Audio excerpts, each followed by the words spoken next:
المتحسس الرسمي لنادي المختلط وقت حملة المقاطعة للمنتجات الأمريكية اللي بتدعم الكيان الصهيوني كان رافض تماما للمقاطعة، وخصوصا ماكدونالدز، لأن ماكدونالدز كان مأجر عندهم في سور النادي. وقتها قال إن المقاطعة دي غباء اقتصادي وهتخرب بيوت المصريين العاملين في ماكدونالدز.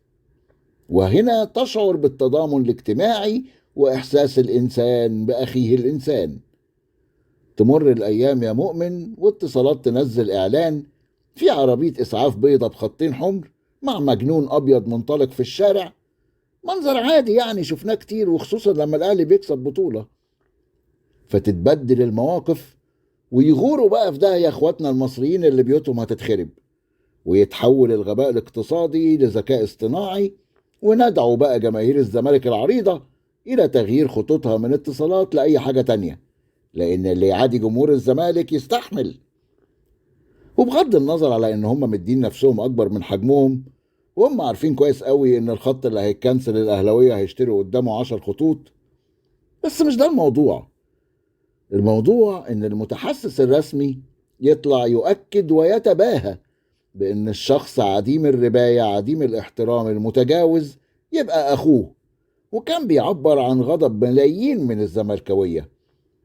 مبدئيا كده متشكرين قوي على تسليم أخوك تسليم أهالي، لبسته قضية وقتي وبالفعل البلاغ اتعمل.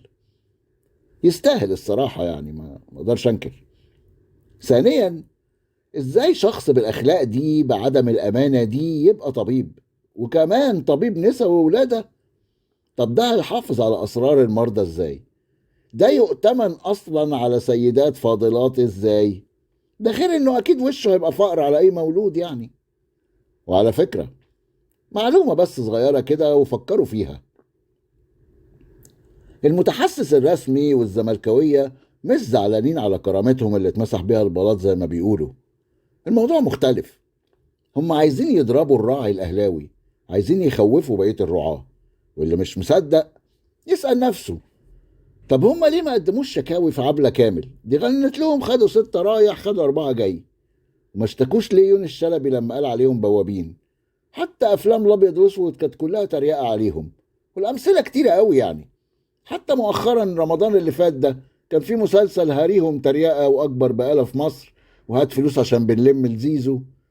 كانت فين بقى كرامتهم المجروحة من ده كله؟ لكن لما فودافون عملت إعلان العلبة الحمراء وجواها كلب أبيض، قوموا الدنيا. محمود معروف ما سكتش، ونفس القصة عملوها مع وي والعروسة اللي لابسة أبيض. طب ما هو عادي إن الكلب هيبقى لونه أبيض والعروسة بتلبس أبيض، وعربيات الإسعاف في مصر معظمها بيضة بخطين حمر، وقميص بتاع المجانين طول عمره لونه أبيض. وبعدين هتفضلوا تحولوا من فودافون لوي، وبعدين من وي لاتصالات، ودلوقتي من اتصالات لأورنج. كده هتوهوا في الشوارع وأهاليكم مش هيعرفوا يتصلوا عليكم. عموما أنا سامع إن اتصالات مبسوطة إن الشبكة بتنضف وهيخلصوا من رنات. الحل كده إن شاء الله عشان نريح التعبان، العروسة من هنا ورايح تلبس أسود، ما هي كده كده هتلبس أسود، والكلاب تبقى كاروهات، وعربيات الإسعاف يبقى لونها بينك وتبقى للسيدات فقط، وقمصان المجانين بقى تبقى مشجرة مع فورمة الساحل. ابنك مجنون يا حاج، ناس ما عندهاش دم.